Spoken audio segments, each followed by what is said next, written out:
Hello बच्चों। तो आज हम आ गए हैं बेटा सेट्स के अगले पार्ट पर। उस दिन हम लोगों ने क्या क्या सीखा था पहले पार्ट में बेटा, कि हम लोगों ने सीखा था सेट्स क्या होता है, ठीक है, और सेट्स को किस तरीके से हम लोग रिप्रेजेंट करते हैं। जैसे हम लोगों ने पहला मेथड सीखा था रोस्टर फॉर्म और दूसरा मेथड सीखा था बेटा हम लोगों ने सेट बिल्डर फॉर्म। तो आज हम लोग इस वीडियो में क्या करेंगे बेटा, आगे की चीज़ों को कवर करेंगे। आगे की चीज़ों को कवर करने का मतलब ये हुआ जैसे सेट टाइप्स ऑफ सेट्स, कि सेट्स कितने टाइप के होते हैं। तो बेटा सेट्स कई सारे टाइप के होते हैं, तो हम एक एक करके सारी चीज़ों को सीखेंगे, ठीक है ना, सेट्स के बारे में। जैसे पहले हम लोग देखेंगे बेटा एम्प्टी सेट, जिसको हम लोग नल सेट भी बोलते हैं, वॉइड सेट भी बोलते हैं। फिर उसके बाद हम लोग देखेंगे बेटा इक्वल सेट्स क्या होते हैं, है ना। तो हम लोग एक एक करके सेट्स को देखेंगे बेटा, टाइप्स ऑफ सेट्स। तो आज का हमारा जो हेडिंग बनेगा बेटा वो क्या बनेगा, types of sets, types of sets, ठीक है। तो हम लोग टाइप्स ऑफ सेट्स में बेटा हम लोग सबसे पहला वाला सेट जो डिस्कस करने वाले हैं वो एम्प्टी सेट। पहला वाला सेट क्या है बेटा, एम्प्टी सेट। एम्प्टी सेट इसी को बोलते हैं बेटा नल सेट, और इसी को बोलते हैं बेटा वॉइड सेट, वॉइड सेट, ठीक है। तो देखो बेटा जैसे नाम से ही पता चल रहा है कि null set, void set, empty set क्या होते हैं बेटा, ऐसा सेट बेटा जिसके अंदर कोई भी एलिमेंट ना बैठा हो। ऐसा सेट जिसके अंदर कोई भी एलिमेंट नहीं बैठा है तो उसको हम बोलेंगे बेटा एम्प्टी सेट, ठीक है ना। वो पूरा का पूरा सेट क्या होना चाहिए, खाली होना चाहिए। तो अगर इसको हम डिफाइन करके लिखना चाहे तो कैसे लिखेंगे, a set is said to be a empty, null और void set if it does not contain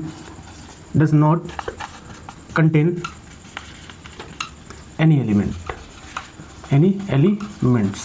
ठीक है। तो याद रखना बेटा अगर हमारा कोई सेट है, अगर उस सेट के अंदर एक भी एलिमेंट नहीं है तो हम क्या बोलेंगे, वो जो सेट है हमारा बेटा क्या है, एम्प्टी सेट। उसी को नल सेट भी बोलते हैं, उसी को वॉइड सेट भी बोलते हैं। और इसको डिनोट कैसे करते हैं बेटा, डिनोटेड बाई, अगर इस तरह का साइन बनाओगे ना, ये इसको बोलते हैं फाई, क्या बोलते हैं बेटा, फाई बोलते हैं। अगर इस तरह का साइन बना दोगे तो इसका मतलब ये है क्या हुआ बेटा, ये नल सेट को रिप्रेजेंट करता है। या एक और तरीका होता है, और ऐसे करली ब्रैकेट बना के ना हम लोग इसके अंदर कोई भी एलिमेंट नहीं लिखेंगे, ये करली ब्रैकेट बनाएंगे और ऐसे इसको खाली छोड़ देंगे, तो ये भी हमारा क्या रिप्रेजेंट करता है बेटा, एक एम्प्टी सेट को रिप्रेजेंट करता है, ठीक है ना। तो याद रखना एम्प्टी सेट क्या होता है, एक ऐसा सेट है बेटा जिसके अंदर कोई भी एलिमेंट नहीं बैठा हो, उसको हम लोग बोलेंगे, क्या बोलेंगे बेटा, एम्प्टी सेट, ठीक है ना। याद रखना, जैसे कि नाम से भी आप बता सकते हो, ठीक है ना। लेकिन आपको ये जो और भी नाम है ना इसके, एम्प्टी सेट हो गया, नल सेट हो गया, वॉइड सेट हो गया, तो ये नाम भी आपको पता होना चाहिए। कभी कभी एम्प्टी सेट नहीं देता है, नल सेट देता है, वॉइड सेट देता है, तो चीज़ें क्लियर होनी चाहिए, ठीक है बेटा। भाई बात समझ में, ठीक है ना। आगे चलते हैं दूसरे सेट पे, दूसरे इस सेट पे देखते हैं, नोट डाउन कर लो इसको, ठीक है।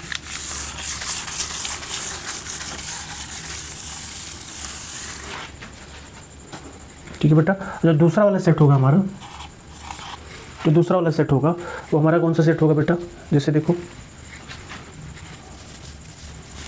Finite set, finite set. अब जैसे देखो नाम से ही पता चल रहा है फाइनाइट सेट क्या होंगे, ऐसा सेट जिसके अंदर कुछ गिने चुने एलिमेंट बैठे हों, मतलब ऐसे इतने एलिमेंट बैठे हों जिसको हम काउंट कर पा रहे हो, फाइनाइट नंबर ऑफ एलिमेंट्स हो, तो उसको हम क्या बोलेंगे बेटा, फाइनाइट सेट। क्या बोलेंगे, फाइनाइट सेट। और एक अपना जो एम्प्टी सेट भी होता है ना, वो भी एक फाइनाइट सेट होता है, ठीक है ना। याद रखना इस चीज़ को भी। तो देखो बेटा डिफिनेशन कैसे लिखेंगे, एन एम्प्टी सेट और set containing finite numbers of elements is called finite set, ठीक है ना। ठीक है ना बेटा, कोई सेट है अगर उसमें कुछ गिने चुने एलिमेंट रखे गए हैं, जैसे मतलब मान लीजिए इतने एलिमेंट है कि आप उसको काउंट कर पा रहे हो, तो अगर काउंट कर पा रहे हो तो हमारा कौन सा सेट हो जाएगा बेटा, फाइनाइट सेट हो जाएगा। एग्जांपल के लिए जैसे मैंने ये सेट लिख दिया, एग्जांपल के लिए क्या मैंने लिखा बेटा, AEIOU। तो देखो बेटा ये जो सेट है अपना, इसमें कितने एलिमेंट हैं, 1 2 3 4 5 एलिमेंट है जिसको हम काउंट कर पा रहे हैं, तो ये क्या होगा हमारा, एक फाइनाइट सेट होगा, ठीक है ना। नाम से भी आप चीज़ों को आसानी से समझ सकते हो, ठीक है ना। तो ये अपना फाइनाइट सेट हो गया बेटा, तो इसको भी नोट डाउन कर लो, प्रॉपर नोट्स बनाओ, ठीक है ना। प्रॉपर नोट्स बनाओगे तो चीज़ें आपको समझने में काफ़ी आसानी रहेंगी। इसके बाद बात करेंगे बेटा फाइनाइट के बाद आ जाएगा इनफाइनाइट सेट क्या होता है। तो जैसे अगर उसमें नंबर ऑफ एलिमेंट्स गिने चुने हैं या नंबर ऑफ एलिमेंट्स फाइनाइट है तो हम उसको बोलेंगे फाइनाइट सेट। और अगर किसी सेट में नंबर ऑफ एलिमेंट्स क्या है इनफाइनाइट है तो उसको हम क्या बोल देंगे इनफाइनाइट सेट। इनफाइनाइट का मतलब जिसको हम काउंट नहीं कर पाए, ठीक है ना। तो देखो इसके बाद वाला जो सेट आएगा बेटा इनफाइनाइट सेट।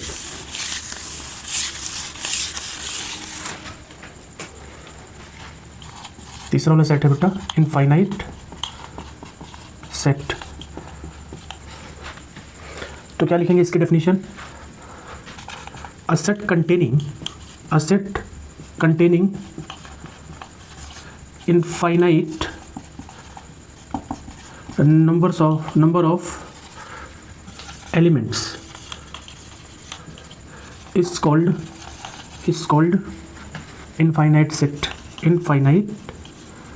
set, ठीक है ना। जिस सेट के अंदर बेटा इनफाइनाइट नंबर ऑफ एलिमेंट्स होंगे वो जो हमारा सेट होगा क्या होगा बेटा, वो एक इनफाइनाइट सेट होगा, ठीक है ना। जैसे एग्जांपल के लिए अगर हम लोग देखें तो क्या होगा, जैसे मैंने एक नेचुरल नंबर का सेट लिया और उसमें कोई बाउंडेशन नहीं है, मैंने ऐसे लिखा 1, 2, 3 और मैंने ऐसे डॉट डॉट लगा दिया। तो डॉट डॉट ये रिप्रेजेंट कर रहा है कि ये इस सेट के एलिमेंट जो है ऐसे आगे चलते जाएंगे और कितने चलते जाएंगे पता नहीं, तो इनफाइनाइट नंबर, तो ठीक है ना।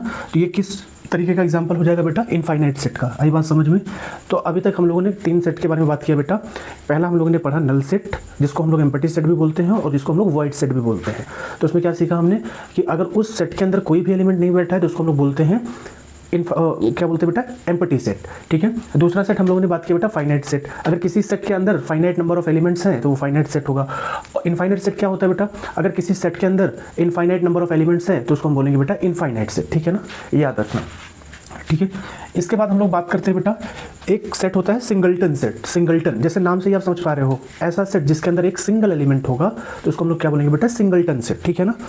चलो उसको भी देखते हैं हम लोग, नोट करते जाओ बेटा, प्रॉपर नोट्स बनाओ आप लोग, ठीक है ना। और जो आप ये लेक्चर्स देख रहे हो सीरियल वाइज देखो, ऐसे नहीं करके पहला पार्ट नहीं देखे आप दूसरे पार्ट पे चले आए, ठीक है ना। सिस्टम से आपको देखना है, पहला पार्ट फिर दूसरा पार्ट फिर तीसरा पार्ट, ऐसे जितने पार्ट आ रहे हैं।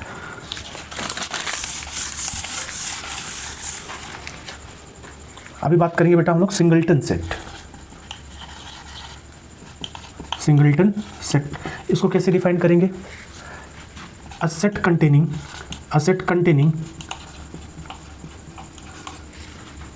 single element is called singleton set। अगर किसी सेट के अंदर एक सिंगल एलिमेंट है तो उसको हम लोग बोलेंगे बेटा सिंगलटन एलिमेंट, ठीक, सिंगलटन सेट, ठीक है। तो एग्जांपल के लिए जैसे देखो मैंने एक एग्जांपल लिया, ये अपने पास एक सेट है, इसके अंदर एक एलिमेंट ए बैठा है। तो देखो ये सेट था पूरा का पूरा, कर्ली ब्रैकेट के अंदर डिनोट किया हो, और एक सिंगल एलिमेंट है तो ये अपना सिंगलटन सेट हो जाएगा, ठीक है ना। ऐसे हम लोग बोल सकते हैं बेटा जेड, इस सेट के अंदर क्या है, एक अपना क्या है बेटा, एक एलिमेंट जेड बैठा हुआ है तो उसको हम क्या बोलेंगे, ये एक सिंगलटन सेट है, ठीक है ना। और एक खास बात हमें क्या ध्यान देनी होगी बेटा, कि इसमें एक चीज़ ये ध्यान देना है कि किसी सेट का जो है ना एक सेट भी एलिमेंट हो सकता है। ये बहुत बड़ी बात है, आपको याद पता होना चाहिए। मैं यहाँ पे नोट करके लिखता हूँ बेटा, नोट करके क्या होना चाहिए कि किसी भी सेट का जो एक एलिमेंट है ना वो सेट भी हो सकता है, ठीक है ना। ऐसे कंफ्यूज नहीं होना है कि मतलब एक सेट है उसके अंदर कभी कभी क्या होगा, कोई सेट भर दिया जाएगा तो कहोगे नहीं ये इसका एलिमेंट जितना उस सेट के अंदर एलिमेंट होंगे उसको आप काउंट करने लग जाओ, नहीं, गड़बड़ हो जाएगा मामला। तो याद रखना किसी सेट का जो है ना बेटा एक सेट भी एलिमेंट हो सकता है। मैं इसको नोट करके यहाँ पे लिख रहा हूँ, देखो,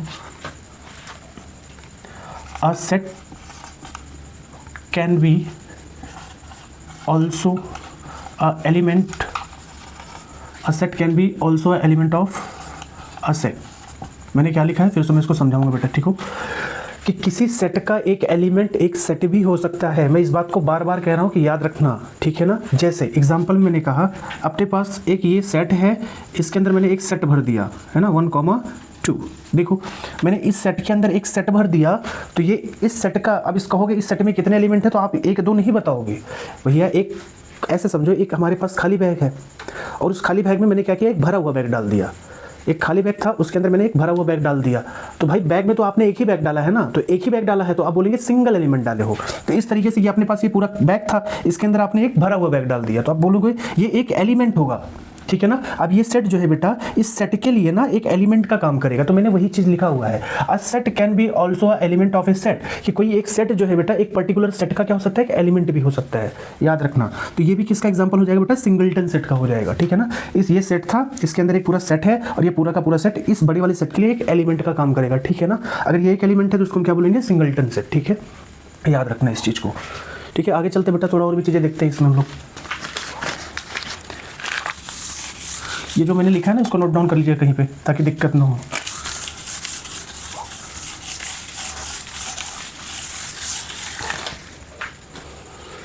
अभी बात करेंगे बेटा, जैसे सेट्स के बारे में हम लोगों ने कुछ सेट्स को देखा, अब कार्डिनलिटी ऑफ ए सेट, कि किसी सेट की कार्डिनलिटी क्या होती है, कार्डिनलिटी ऑफ ए सेट। तो पहले मैं हेडिंग डालता हूँ, फिर इसके बाद समझाता हूँ क्या होती है cardinality. Cardinality of a set, देखो कार्डिनलिटी बोलो चाहे ऑर्डर बोलो, इसको कार्डिनलिटी को ऑर्डर भी बोलते हैं, ठीक है ना, याद रखना इस बात को। कार्डिनलिटी क्या होती है किसी सेट की बेटा, तो एक छोटी सी बात याद रखना, किसी पर्टिकुलर सेट के अंदर जितने एलिमेंट होते हैं, अगर 3 एलिमेंट है तो हम बोलेंगे इसकी कार्डिनलिटी 3 है, 4 एलिमेंट है तो हम बोलेंगे कार्डिनलिटी 4 है, अगर 5 एलिमेंट है तो हम बोलेंगे कि कार्डिनलिटी 5 है। किसी सेट के अंदर जितने नंबर ऑफ एलिमेंट्स होते हैं वो वही जो है बेटा उस सेट की कार्डिनलिटी होती है, या वही उस सेट की ऑर्डर भी बोलते हैं इसको, ठीक है ना। कार्डिनलिटी ऑफ ए सेट और order of A set, order of A set. तो बेटा इसको हम लोग डिफाइन कर लेते हैं, अब लिख लेते हैं।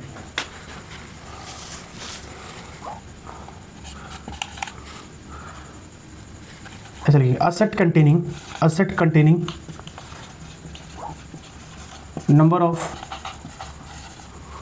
number of elements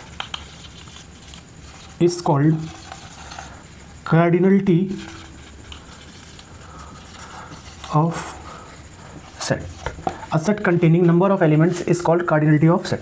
कि मतलब किसी सेट के अंदर जितने भी एलिमेंट होते हैं, जितने भी एलिमेंट है ना, वो उस पर्टिकुलर सेट की क्या हो जाएगी बेटा, कार्डिनलिटी हो जाएगी, ठीक है ना। जैसे देखो, उसको रिप्रेजेंट कैसे करते हैं, डिनोटेड बाई कैसे, ओ ए, अगर ऑर्डर लिख रहे हो तो ओ ए से, और अगर कार्डिनलिटी लिख रहे हो कभी कभी एन ए से लिखते हैं। मान लीजिए कोई पर्टिकुलर सेट ए है, उसकी ऑर्डर निकालना है तो ओ ए से रिप्रेजेंट करेंगे, और कोई सेट ए है तो उसकी कार्डिनलिटी निकालना है तो एन ए से रिप्रेजेंट करेंगे, ठीक है ना। ये सेट का नाम हो सकता है, ए भी कुछ भी हो सकता है, ठीक है ना, यही जरूरी नहीं है कि ये ए ही रहे, सेट का नाम है, ठीक है ना। तो मैंने एक जनरल एक सेट लिया हुआ है जो ए है, ठीक है। अब जैसे एक एग्जाम्पल भी कर ले, चीज़ें तो और क्लियर हो जाएंगी। जैसे मैंने क्वेश्चन लिया, इसको पहले नोट डाउन कर लो बेटा, तब आराम से हम क्वेश्चन यहाँ ऊपर लिखते हैं, फिर आराम से सॉल्व करते हैं, ठीक है ना। तो इसको जल्दी से नोट डाउन कर लो आप लोग, ठीक है। तो क्लियर हुई ना बात, क्या होती है cardinality, a set containing number of elements is called cardinality of set. जितने भी उस सेट में बेटा, जितने भी उस सेट में नंबर ऑफ एलिमेंट्स होंगे वही उस सेट की क्या हो जाएगी, कार्डिनलिटी हो जाएगी, ठीक है ना। बहुत सुंदर, आगे चलते हैं।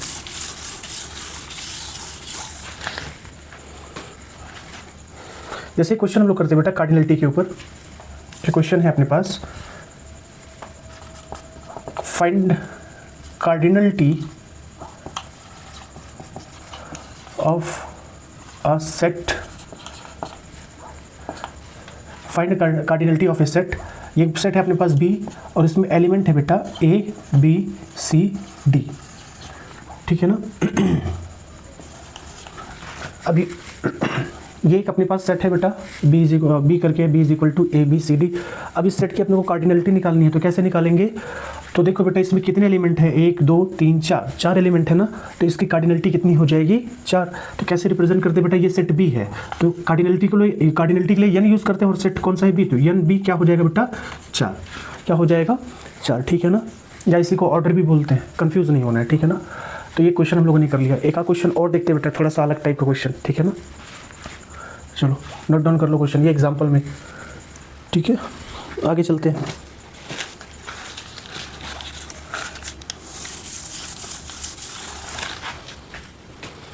एक दूसरा क्वेश्चन है बेटा, क्या है, find the cardinality of set, find the cardinality of the given set, ठीक है। देखो सेट क्या है बेटा, एक सेट है A, इस पे देखो एलिमेंट क्या है, एक 1 है, एक 2 है, और एक क्या है बेटा 1, 2। देखो अब थोड़ा ध्यान से देखो, अभी कुछ देर पहले हम लोगों ने चर्चा किया था बेटा कि किसी सेट का जो है एक एलिमेंट एक सेट भी हो सकता है। किसी सेट का एक एलिमेंट क्या हो सकता है बेटा, एक सेट भी हो सकता है।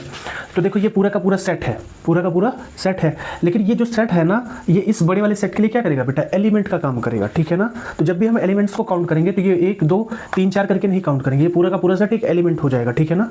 तो अगर हमें इस सेट की कार्डिनलिटी बतानी हो तो हम लोग क्या बताएंगे बेटा, तो देखो कार्डिनलिटी है, सेट ए है तो ये ए कितना हो जाएगा, देखो एक एलिमेंट, दो एलिमेंट और ये पूरा का पूरा सेट भी एक एलिमेंट का काम करेगा, तो कितना हो जाएगा इसकी कार्डिनलिटी 3, कितना हो जाएगा 3, ठीक है ना। इस सेट की कार्डिनलिटी कितनी होगी 3। तो चीज़ों को बेटा बहुत आराम से समझना है, कार्डिनलिटी क्या होती है, नल सेट क्या होता है ना, और उसके बाद फाइनाइट सेट क्या होता है, इनफाइनाइट सेट क्या होते हैं, ठीक है। कार्डिनलिटी भी मैंने बता दिया, और जो मैंने नोट करके लिखवाया बेटा कि किसी भी सेट का एक सेट भी एलिमेंट हो सकता है, उसको भी आपको दिमाग में होना चाहिए। चीज़ें बहुत सीरियस सिस्टम वाइज पढ़ो ना, चीज़ें आपको बहुत आसानी से समझ में आएंगी, ठीक है ना। आगे चलते बेटा, एक दूसरे सेट के बारे में बात करते हैं। इक्वल सेट, इक्वल सेट क्या होते हैं, जैसे कि नाम से ही पता चल रहा है इक्वल सेट क्या होते हैं। इक्वल सेट, अगर मान लीजिए दो सेट हैं अपने पास, दो सेट हैं, तो देखो बेटा मान लीजिए एक सेट ए है और ये वाला सेट बी है, तो दोनों सेट इक्वल सेट तभी कहलाएंगे कि जो ए में एलिमेंट हो वही एलिमेंट बी में भी हो। अगर ए और बी में सेम सेम एलिमेंट होंगे तो हम बोलेंगे ये दोनों कैसे सेट है बेटा, इक्वल सेट है। हाँ, ये हो सकता है कि दोनों सेट में किसी एक सेट में ए बी सी डी लिखा, मान लीजिए कुछ एलिमेंट्स है ए बी सी डी, और दूसरे वाले में लिख दिया हो आगे पीछे करके यही 4 ही एलिमेंट है लेकिन आगे पीछे करके लिखा हो। तो मैंने आपको पहले ही वीडियो में बताया था बेटा कि सेट्स के अंदर रिपीटेशन नहीं अलाउ है, बट ऑर्डर मैटर नहीं करता, आप आगे पीछे लिख सकते हो, ठीक है ना। चीज़ें, ये चीज़ें क्लियर होनी चाहिए, ठीक है। तो हम लोग बात करते हैं बेटा इक्वल सेट्स क्या होते हैं, फिर उसके बाद कुछ क्वेश्चन करते हैं एनसीईआरटी बुक के, और फिर एडवांस लेवल के भी क्वेश्चन करेंगे। एडवांस लेवल क्वेश्चन के लिए हम लोग कोई एक पर्टिकुलर वीडियो बनाएंगे जिसमें बेटा जेईई मेंस में आए हुए होंगे, है ना, जो आपके या कॉम्पिटिटिव एग्जाम में आए होंगे, उन सब वो सारे क्वेश्चन को हम लोग लेंगे। लेकिन अभी पहले बेटा डेफिनेशन क्लियर करेंगे, पहले बेसिक चीज़ें पढ़ेंगे, फिर बेसिक क्वेश्चन करेंगे, एनसीईआरटी के भी कुछ क्वेश्चन करेंगे, ठीक है ना। फिर एक स्पेशल वीडियो बनेगा जिसके अंदर केवल जेईई मेंस में आए हुए क्वेश्चन, और उसके बाद कह दो आप कोई कॉम्पिटिटिव एग्जाम होगा उसमें जो आए होंगे, ठीक है ना। तो चलो अभी बात करते हैं हम लोग इक्वल सेट क्या होते हैं।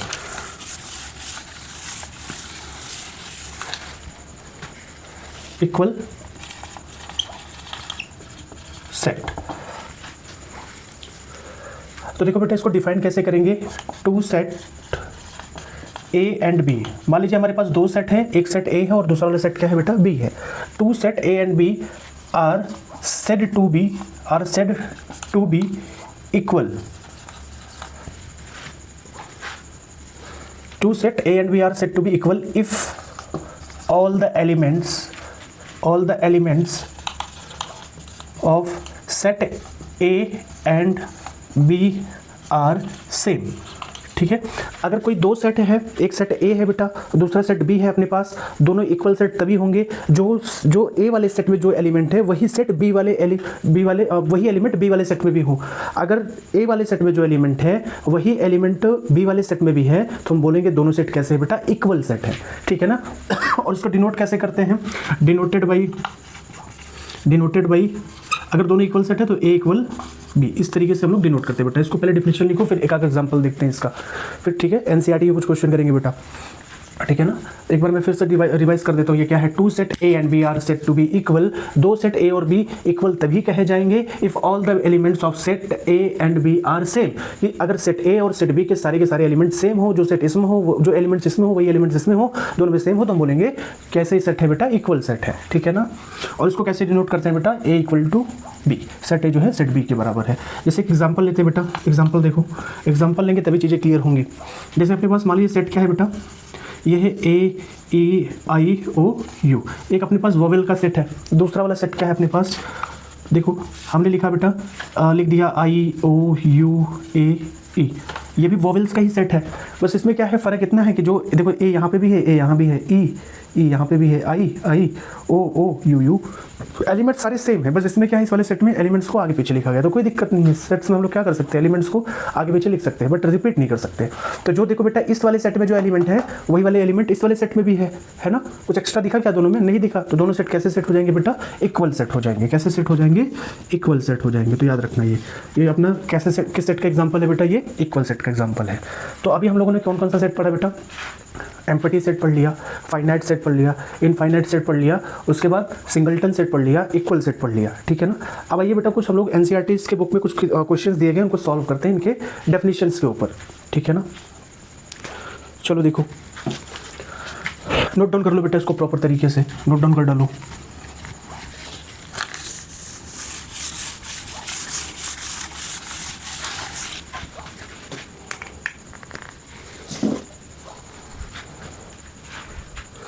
ये जो बेटा आपका एक्सरसाइज है, ये आपका एक्सरसाइज जो है 1.2 है। एक्सरसाइज कौन सा है? 1.2 है। एनसीईआरटी का जो है बेटा एक्सरसाइज 1.2 है।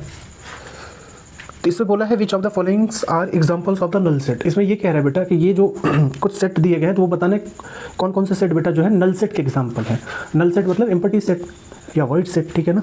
तो मैं पहला क्वेश्चन लिखता हूँ बेटा, यहाँ पे है set of odd natural numbers divisible by 2। तो पहले बोल रहा है बेटा क्या है पहला क्वेश्चन, एक्सरसाइज 1.2 है, ठीक है ना। क्या बोल रहा है? Set of odd natural numbers divisible by 2। इसका देखो कहने का मतलब अपने को उन ऑड नेचुरल नंबर्स का बेटा वो निकालना है सेट जो 2 से डिविजिबल हो। बातें देखो, ये बोल रहा है ऑड हो और ये बाद में इधर कह रहा है 2 से डिविजिबल हो। ऐसा संभव है का? अगर वो ऑड है तो 2 से डिविजिबल होगा, ऐसा कोई एलिमेंट है आपके पास? अगर है तो बहुत अच्छी बात है, मेरे पास तो नहीं मिल रहा है। अगर कोई भी एलिमेंट नहीं मिला तो कैसा सेट हो जाएगा? Null set. भाई इसमें कोई एलिमेंट मिलेगा आपको? नहीं मिलने वाला है ना। अरे भाई वो बोल रहा है ऑड नेचुरल नंबर होना चाहिए, यहाँ पे ऑड बोल रहा है और कह रहे हो 2 से डिविजिबल होना चाहिए, तो कैसे ऐसे संभव है का? नहीं है। तो हम बोलेंगे कैसा सेट है बेटा? नल सेट है, ठीक है ना, नल सेट, ठीक। या इसी को आप लोग वाइड सेट भी बोलोगे या इसी को आप एम्प्टी सेट भी बोलोगे। तो पहला वाला आपने क्या है बेटा? नल सेट है। दूसरा वाला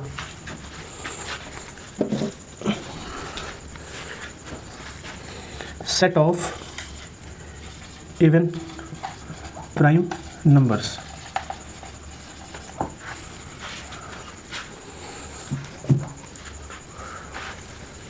अब ये कह रहा है कि अपने को एक ऐसा सेट चाहिए जिसके एलिमेंट क्या हो बेटा? इवन हो और प्राइम नंबर्स हो, इवन भी हो और प्राइम नंबर्स भी हो, ठीक है।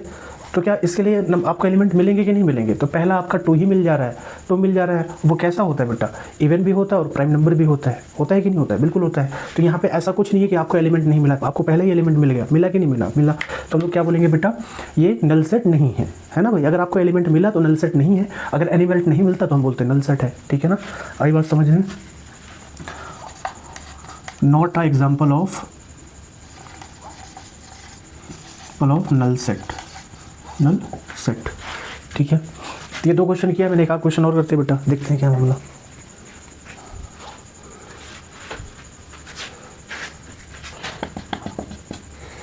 तीसरा क्या है बेटा? x such that x is a natural number, और बोला है x जो है 5 से छोटा हो और x जो है 7 से बड़ा हो। देख लो कैसे कैसे पगलई कर रहे हैं ये, देख लो क्या देखोगे। ये कह रहे हैं कि ये सेट कौन सा फॉर्म लिखा गया बेटा? सेट बिल्डर फॉर्म है। अब यहाँ पे x such that x is a natural number, और कंडीशन बोला है कि x जो है 5 से बड़ा होना, छोटा होना चाहिए और x जो है 7 से बड़ा होना चाहिए। भाई ऐसा कोई अगर आपको एलिमेंट मिल पा रहा हो तो बताओ कि 5 से छोटा और 7 से बड़ा होगा कोई? अरे भाई कहाँ हो पाएगा? अगर कोई भी एलिमेंट 5 से छोटा ही है तो वो 7 से बड़ा कहाँ हो जाएगा? मिलेगा कोई एलिमेंट? आपको नहीं मिलेगा। तो इसमें आपको एलिमेंट नहीं मिले तो ये एग्जाम्पल कैसा हो जाएगा बेटा? नल सेट का हो जाएगा, नल सेट का एग्जाम्पल हो जाएगा, ठीक है ना बात। भाई ये सब चीज़ें आसान से, थोड़ा सा दिमाग लगाओगे तो आपको समझ में आएंगे, ठीक है ना। एक आध एग्जाम्पल और लेते बेटा, ठीक है। तो ये एनसीईआरटी एक्सरसाइज क्या है? 1.2 के 3 क्वेश्चन हमने किया बेटा, बाकी चौथा आप लोग अपने मन से करिएगा, ठीक है। एक आध क्वेश्चन सेकंड वाले के भी ले लेते हैं। अब बताना है फाइनाइट कौन सा है, इनफाइनाइट कौन सा है, ठीक है ना।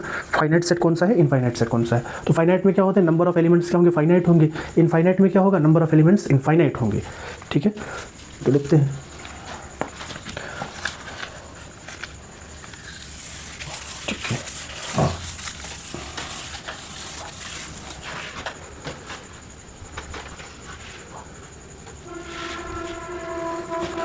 इसमें भी अपने को फाइनाइट और इनफाइनाइट सेट बताना है।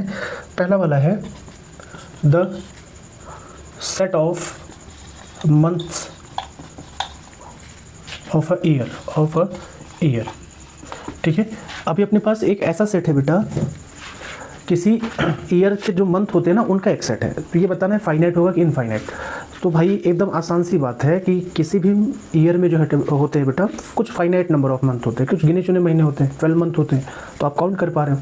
तो ये जो हमारा सेट होगा ये फाइनाइट सेट हो जाएगा, क्योंकि भाई ईयर में जो अपने मंथ होंगे यही तो होगा ना, जैन, फेब, मार्च, अप्रैल,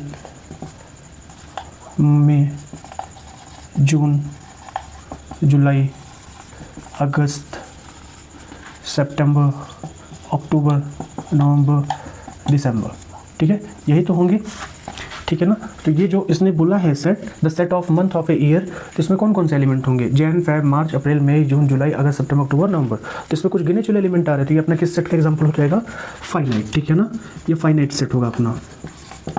कौन सा होगा, फाइनाइट सेट। एक क्वेश्चन और देखते हैं बेटा,